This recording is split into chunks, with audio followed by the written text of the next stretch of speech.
Hello hi welcome नमस्ते, मेरा नाम ऋतिक और आज हम फिर से बात करने वाले हैं एक और इंटरेस्टिंग कंसेप्ट की। तो ये वीडियो उन बच्चों के लिए मोस्ट इंपॉर्टेंट होने वाली है जिनका सेमेस्टर फर्स्ट का एग्जाम होने वाला है। ठीक है, तो हमने एक सीरीज की शुरुआत करी थी, ठीक है, जिसमें हम बात करने वाले हैं बेसिक मैथमेटिक्स फॉर इकोनॉमिक्स के ऊपर, जिसके ऊपर कुछ वीडियोस जो फर्स्ट चैप्टर से रिलेटेड था वो मैं ऑलरेडी अपलोड कर चुका हूं। आज हम फिर से एक और इंटरेस्टिंग कंसेप्ट के ऊपर बात करने वाले हैं जहां पे हम लेसन नंबर 1 को खत्म कर देंगे, यानी कि नंबर सिस्टम की हमारी आखिरी वीडियो होगी। और इससे पहले कुछ इंपॉर्टेंट बातें, भाई जिसने अब तक पिछली वीडियो ना देखी हो उसका लिंक मैं टैब पे लगा दूंगा, क्योंकि उसका थोड़ा बहुत कंसेप्ट इस वीडियो में भी यूज होगा। तो इससे पहले उम्मीद आप वो वाली वीडियो देख के आए होगे, ठीक है। और भाई कोशिश क्या करो क्या कि वीडियो को सीरीज वाइज देखो, भाई किसी भी कंसेप्ट किसी भी क्वेश्चन में कोई भी दिक्कत ना रह जाए। आई बात समझ में? तो चलो फिर देखते हैं और हमें क्या पढ़ना है इसमें, इस वीडियो में। तो सबको पता है कि रियल नंबर्स दो तरीके के होते हैं, एक होता है रैशनल नंबर, दूसरा होता है इरेशनल नंबर। यानी कि रियल नंबर के दो पार्ट होते हैं, रैशनल और इरेशनल। और बाकी जो नंबर आते हैं ना, जैसे कि whole number, natural number, integer, ये सब किसके पार्ट हैं? रैशनल नंबर के। ठीक है, तो हमने लास्ट वीडियो में बात करी थी decimal expansion of rational number, जो क्या था, या तो रैशनल नंबर के डेसिमल एक्सपेंशन टर्मिनेट कर जाएंगे यानी खत्म हो जाएंगे एक स्टेप के बाद, या फिर नॉन टर्मिनेटिंग रिपीटिंग होगा कि केस रिपीट हो रहा है। ठीक है, जिसके ऊपर हमने कुछ क्वेश्चंस भी किए थे, उम्मीद है आपने वाली वीडियो देखी होगी, नहीं देखी तो भाई कोई बात नहीं, इसको देख लो।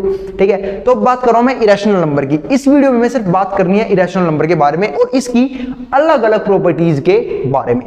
तो इरेशनल नंबर का जो एक्सपेंशन है, मतलब डेसिमल एक्सपेंशन, वो होता है नॉन टर्मिनेटिंग नॉन रिपीटिंग। अब बात है भैया, इस बात का मतलब क्या है नॉन टर्मिनेटिंग नॉन रिपीटिंग? समझाता हूं। जैसे मान लो कोई भी नंबर लिखा हुआ है ऐसे 0.10 110 1110 11110, यूं चलता रहेगा।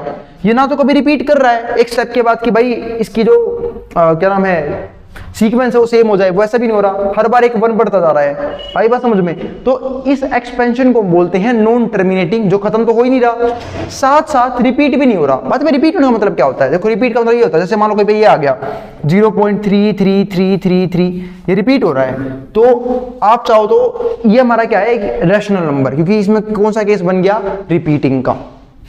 आई बात समझ में? पर ये एक ऐसा केस है जिसका डेसिमल एक्सपेंशन ना तो टर्मिनेट कर रहा है और ना ही रिपीट कर रहा है, और जब डेसिमल एक्सपेंशन ना तो टर्मिनेट कर रहा है ना ही रिपीट कर रहा है तो वो हमारा क्या होता है? Irrational number. आई बात समझ में? तो चलो अब हम बात करेंगे इरेशनल नंबर की बहुत सारी प्रॉपर्टीज के ऊपर। रैशनल नंबर हमारा लास्ट वीडियो में खत्म हो गया था, ठीक है। और भाई अगर कोई फिर भी कोई भी क्वेरी, कोई भी दिक्कत रह जाए, डाउट रह जाए, तो नीचे कमेंट बॉक्स में कमेंट कर सकते हैं, ठीक है। और अगर वीडियो पसंद आई तो वीडियो को लाइक करना और चैनल को सब्सक्राइब करना बिल्कुल ना भूलें। चलते हैं फिर अपने प्रॉपर्टीज पे। किसकी प्रॉपर्टीज पे? इरेशनल नंबर की प्रॉपर्टीज के ऊपर। तो क्या होती है इरेशनल नंबर की प्रॉपर्टीज? देखते हैं। तो आइडेंटिटीज ऑफ इरेशनल नंबर, जिसमें से पहली आइडेंटिटी क्या है? Negative of a irrational number. अगर आप किसी भी इरेशनल नंबर का नेगेटिव करते हो तो वो भी एक इरेशनल नंबर ही होगा। मतलब कहने का मतलब ये है कि अगर मान लो कहीं पे लिखा हुआ है √2, ठीक है, तो √2, अगर √2 की अगर मैं माइनस से मल्टीप्लाई कर भी दूं, यानी कि मैं लिख दूं -√2, तो वो भी क्या होगा? इरेशनल नंबर ही होगा। ऐसे ही मान लो कहीं पे लिखा हो पाई, सबको पता है पाई भी क्या होता है? एक इरेशनल नंबर जिसकी अप्रोक्सीमेट वैल्यू होती है 3.14, है ना। तो ये भी हमारा क्या होता है? एक इरेशनल नंबर ही होता है। और कई बार हम इसकी वैल्यू को 22/7 भी लिख देते हैं। अब कई बच्चे बोलेंगे भैया आपने बोला पाई इरेशनल है और ये तो होता है रैशनल नंबर, तो आपने पाई को 22/7 कैसे लिखा? मेरे भाई वो अप्रोक्सीमेट वैल्यू है। आई बात समझ में? ठीक है, आगे देखते हैं। इसके अलावा क्या आ सकता है? पाई के अलावा ई, जिसे हम बोलते हैं मैथमेटिकल कांस्टेंट, इसकी अप्रोक्सीमेट वैल्यू भी होती है 2.718, ये भी एक इरेशनल नंबर है, ठीक है। और जो नंबर रूट से बाहर ना आ पाए वो भी रैशनल ही होता है, जैसे कि √3, √5, √7, जो रूट से बाहर ना आ पाए, यानी कि किसी इम्परफेक्ट स्क्वायर का रूट नेगेटिव ही होता है और इरेशनल ही होता है, ठीक है। आगे देखते हैं। अब एक और बात यहां पर लिखी हुई है। तो पहले हमने क्या देखा कि अगर कोई नंबर इरेशनल है तो उसका नेगेटिव भी इरेशनल ही आएगा, ठीक है। फिर सेकंड प्रॉपर्टी क्या बोलती है? सम एंड डिफरेंस, रैशनल का और एक इरेशनल का, वो ऑलवेज एक इरेशनल रहेगा। सही बात है भाई। अगर आप एक रैशनल नंबर में एक इरेशनल नंबर को जोड़ते हो तो आपका आंसर इरेशनल ही आएगा। यानी कि 2 प्लस में √2 आप जोड़ ही नहीं पाओगे, ये इरेशनल है, जुड़ेगा ही नहीं, ये इरेशनल है। ठीक है, और ऐसे अगर मैं बात करूं 2 माइनस में √2, ये भी इरेशनल है। ठीक है, और ध्यान रखना रूट वाई नंबर सिर्फ रूट वाई नंबरों से जुड़ते हैं, वो भी अगर रूट सेम हो तो, यानी कि √2 जुड़ेगा 2√2 से, 3√2 से, 4√2 से, 5√2 से, 6√2 से। आप √2 और √3 भी नहीं जोड़ पाओगे। ठीक है, जोड़ सकते हो अगर पॉइंटों में निकालो तो। आई बात समझ में? बिना पॉइंटों में निकाले आप उसे सिंप्लीफाई नहीं कर पाओगे। आगे देखते हैं, तो सम एंड डिफरेंस ऑफ रैशनल और एक an irrational is always an irrational. ठीक है, प्रॉपर्टी खत्म। तीसरी प्रॉपर्टी, ठीक है, जो क्या होती है, सम प्रोडक्ट और डिफरेंस, कि भाई चाहे आप सम करो, चाहे आप मल्टीप्लाई करो, चाहे आप डिफरेंस निकालो, किसका, दो इरेशनल नंबर का। ठीक है, इज आइदर रैशनल और इरेशनल।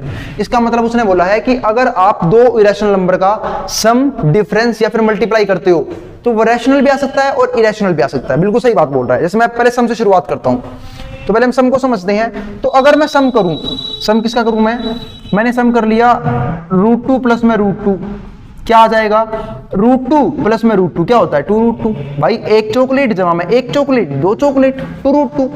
तो √2 प्लस में √2 क्या हो जाएगा, 2√2। ये भी क्या है, इरेशनल ही है, क्योंकि इसके पास रूट वाला पार्ट है।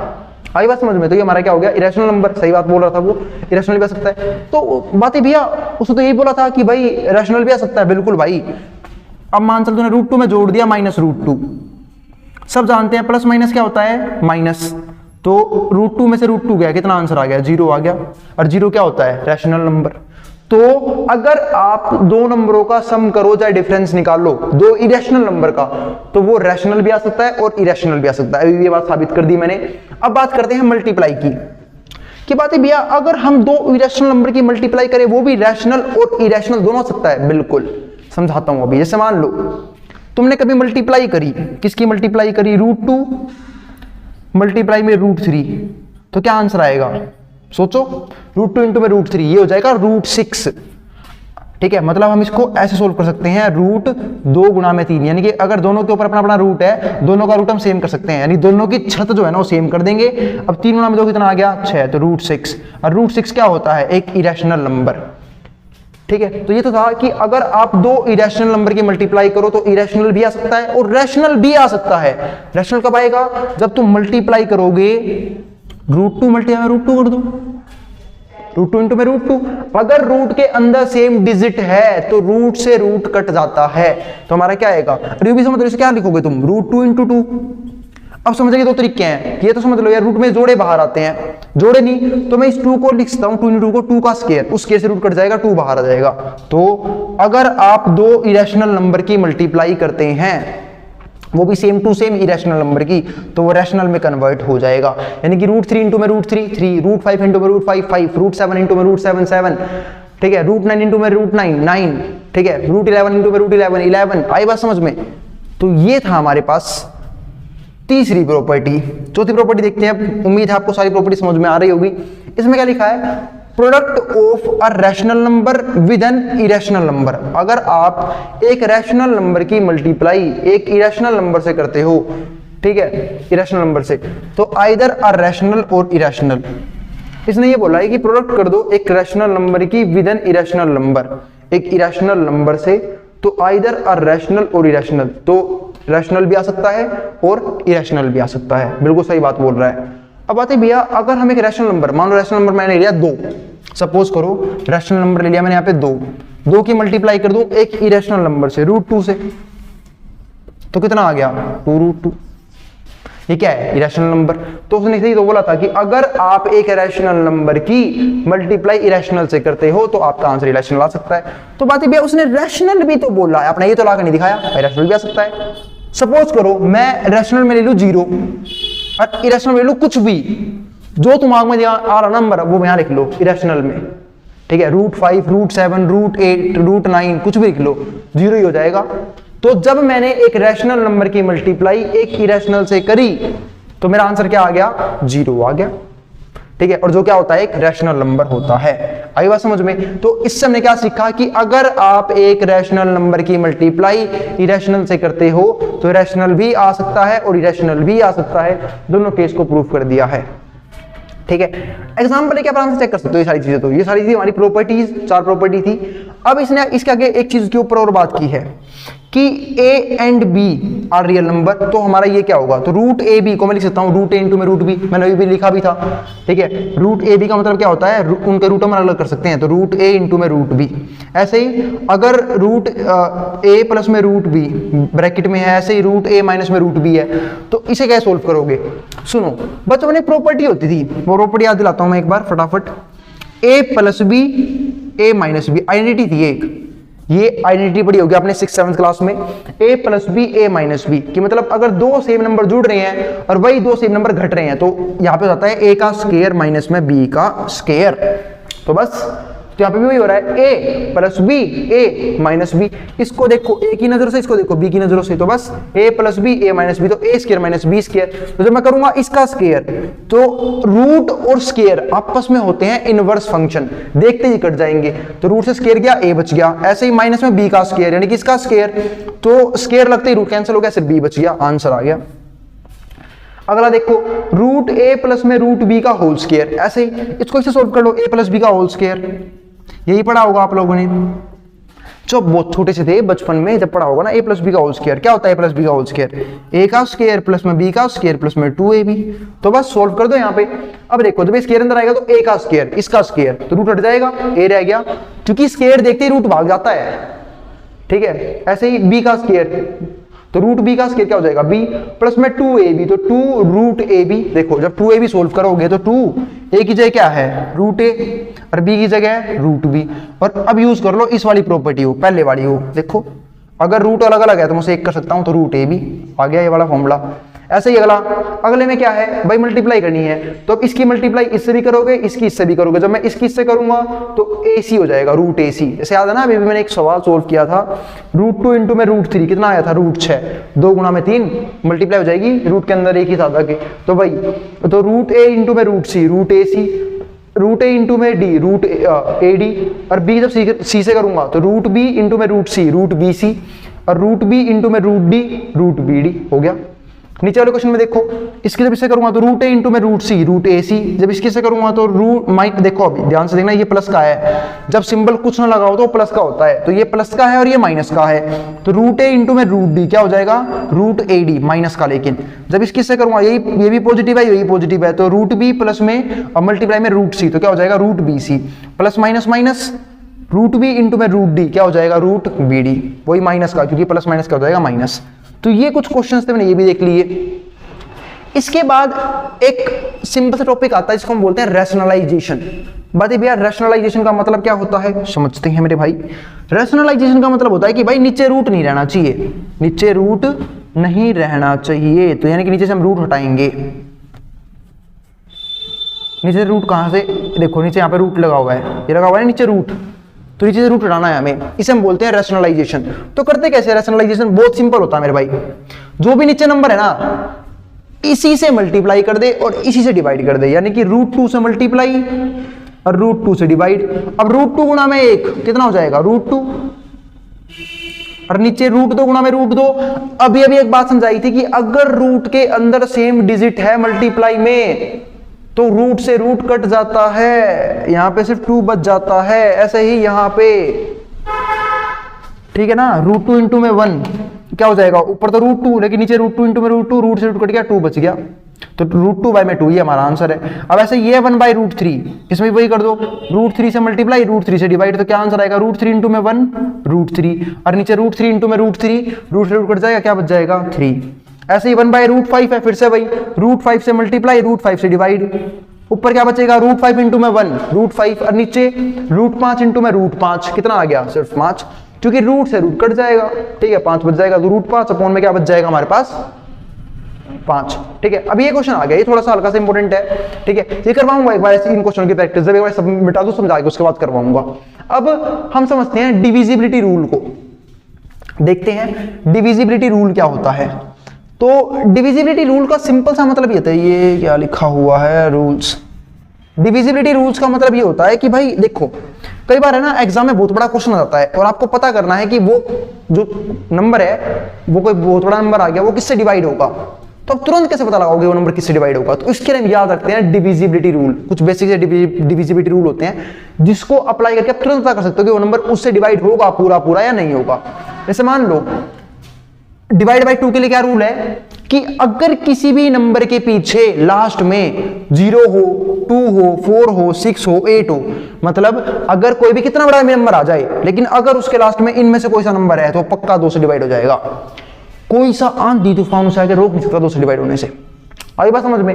ऐसे देखो डिविजिबिलिटी बाई 3 के लिए क्या रूल है, ठीक है, अगर कोई भी नंबर, ठीक है, मान लो कोई भी सपोज कोई नंबर है, ठीक है, उनके डिजिट का सम कर लो, अगर उनके डिजिट का सम 3 से कट गया तो पूरा नंबर 3 से कटेगा। ऐसे मैं आपको एग्जांपल देता हूं, सपोज करो मैं कोई नंबर लेता हूं, अब नंबर कहां लूं, प्लॉट खाली नहीं है मेरे पास, नंबर लेते हैं हम 729। अब देखो इन सबका डिजिट का सम कर लो, 9 और 2 11, 11 और 7 18। क्या 18 3 के पहाड़े में आता है? बिल्कुल आता है। तो बस ये नंबर पूरा 3 से कट जाएगा। देखो काट के 3 के पहाड़े में 7 आएगा नहीं, 6 आएगा 2 पे, 1 रह गया, 12 लूंगा, 12 आएगा 4 पे, ठीक है। अब क्या बच गया, ये तो 0 हो गया, 9 आ गया ऊपर से, 9 आएगा कितने पे, 3 पे, ये आंसर आ गया। कट तो गया ही ये। भाई बात समझ में। तो मैं कहना ये चाह रहा था कि a number is divisible by 3 if the sum of digit divide by 3, अगर डिजिट्स का सम 3 से डिवाइड हो जाए तो।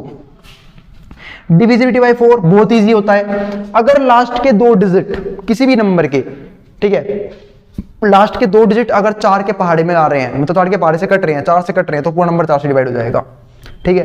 बाई 5 का तो इजी है, लास्ट वाला नंबर जो है ना, यूनिट डिजिट जिसे हम बोलते हैं, जो वंस प्लेस पे है, वो या तो 0 हो या 5 हो। अगर वंस प्लेस पे 0 और 5 मौजूद है तो नंबर पक्का 5 से कटेगा। 6 के लिए बहुत सिंपल है, ठीक है, अगर नंबर 2 और 3 से कट रहा है तो पक्का 6 से कटेगा।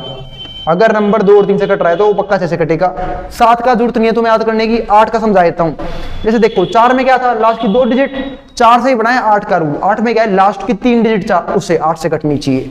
लास्ट की 3 डिजिट अगर 8 से कटती है तो नंबर 8 से कट जाएगा।